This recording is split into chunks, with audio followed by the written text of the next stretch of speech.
सास का घूंघट। ये है देविका। देविका पढ़ी लिखी और मॉडर्न लड़की है, लेकिन उसकी शादी ऐसे परिवार में हुई है जो गांव में रहता है। भले ही ये 21वीं सदी है, लेकिन देविका की ससुराल वालों की सोच वो तो 18वीं सदी से आगे बढ़ी ही नहीं। आइए जानते हैं क्या होगा जब शहर की पढ़ी लिखी और मॉडर्न लड़की फंस जाएगी संकीर्ण मानसिकता वाले माहौल में। सागर, ये तुम्हारे गांव में सबने इतने लंबे लंबे घूंघट क्यों कर रखे हैं? और ये सब मुझे इतना घूर घूर कर क्यों देख रहे हैं?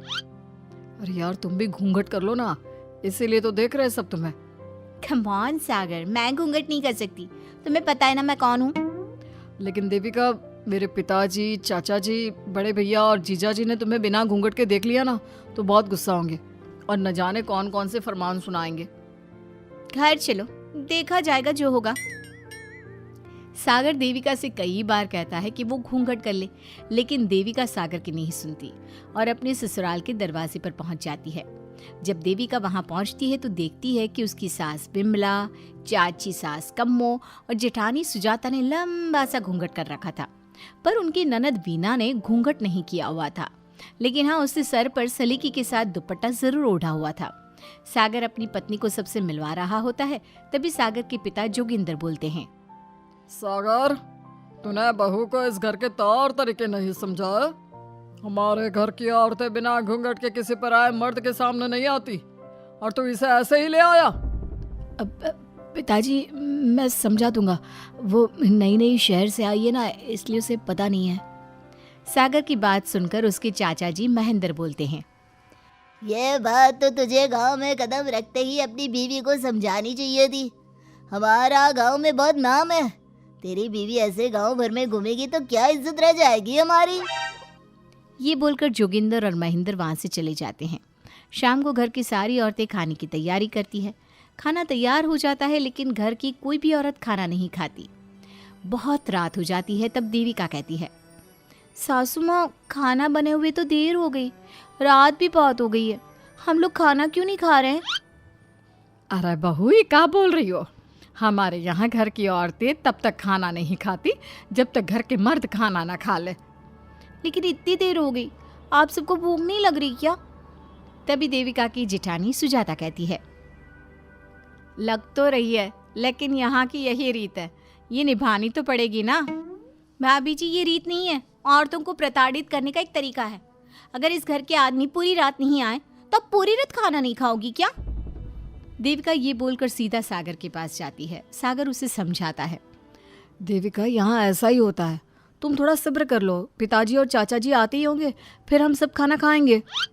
सागर देविका को समझा ही रहा था, तभी देविका की ननद वीना आकर कहती है, सागर, खाना खाने आ जाओ, पिताजी और चाचा जी आ गए हैं। चलो देविका, तुम्हारा इंतजार खत्म हुआ। सागर खाने के लिए बैठ जाता है। जब सब खाना खाने बैठते हैं तो देविका भी बैठ जाती है। सागर धीरे से उसे कहता है, अरे देविका, ये क्या कर रही हो? तुम इस तरह हमारे साथ खाना नहीं खा सकती। मगर क्यों सागर, मुझे भूख लगी है, सब लोग खा रहे हैं तो मैं क्यों नहीं खा सकती? ये हमारे घर का नियम है, पहले घर के आदमी खाते हैं और बाद में औरतें। लेकिन सागर, हमारे घर में तो ऐसा कोई नियम नहीं है। देविका और सागर में बहस छिड़ जाती है।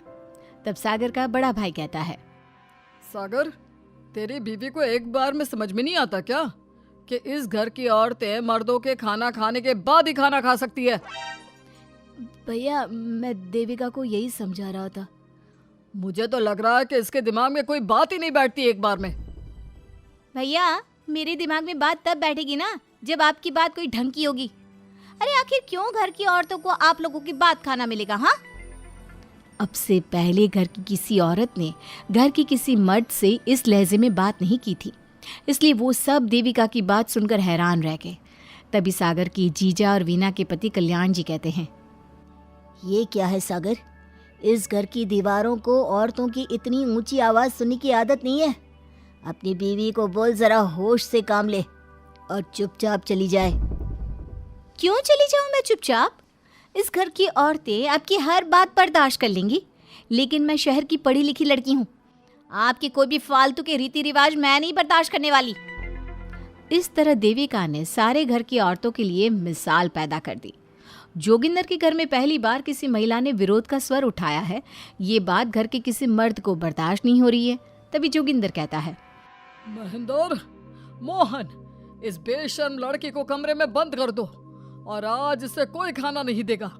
अगर किसी ने इसे खाना दिया तो मैं उसे जिंदा नहीं छोड़ूंगा। महेंद्र और मोहन उसे कमरे में बंद कर देते हैं और उसे खाना भी नहीं देते। रात के 3 बज जाते हैं। भूख की वजह से देविका को नींद भी नहीं आती। तभी उसे कुछ महसूस होता है। ऐसा लग रहा है कोई दरवाज़ा खोल रहा है, लेकिन इतनी रात को कौन हो सकता है? कहीं सागर तो नहीं? देविका उम्मीद भरी नजरों से दरवाजे की तरफ देखती है, लेकिन दरवाजा खोलने वाला सागर नहीं बल्कि विमला और कम्मो है। माँ जी, चाची जी, आप दोनों? बहू, ये ले, हम तेरे लिए खाना लाए हैं, खा ले। और ये बात ना तो किसी को बताना मत कि हमने तुझे खाना दिया है, नहीं तो हमारे मर्द मार मार कर हमारा बुरा हाल कर देंगे। माँ जी, आप यहाँ इतना घुट घुट कर क्यों रहती हो? देविका, अब तू भी इस घर की बहू है, तू भी हमारी तरह रहना सीख ले। इस घर के कायदे कानून अपना ले। इस घर के मर्द तो कभी बदलने वाले हैं नहीं बहू, तो तू ही बदल ले अपने आप को।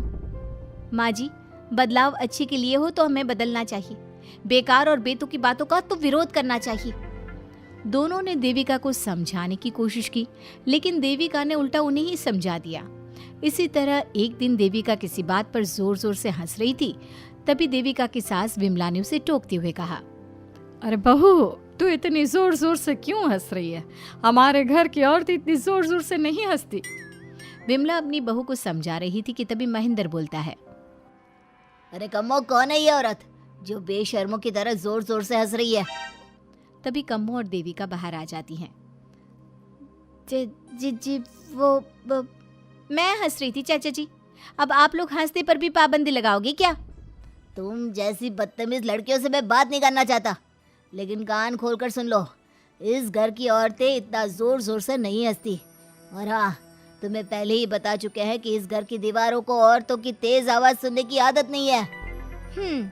इस घर की दीवारों को आदमियों की ऊंची आवाज सुनने की आदत है, लेकिन औरतों की नहीं। चाचा जी, आपके घर की दीवारें तो बहुत दोगली है। हर पाबंदी औरतों के लिए क्यों चाचा जी? औरतें ये नहीं कर सकती, औरतें वो नहीं कर सकती, औरतें सांस ले सकती है या उस पर भी पाबंदी है? चुप हो जाना बहू, मत बोल और घूंघट कर ले, ये तेरे चाचा ससुर है, थोड़ा तो लिहाज कर। कम्मो के समझाने पर भी देविका चुप नहीं होती। वो महेंद्र से ऐसे ऐसे सवाल पूछती है जिनका जवाब उसके पास होता ही नहीं। महेंद्र गुस्से से सागर को आवाज़ देता है।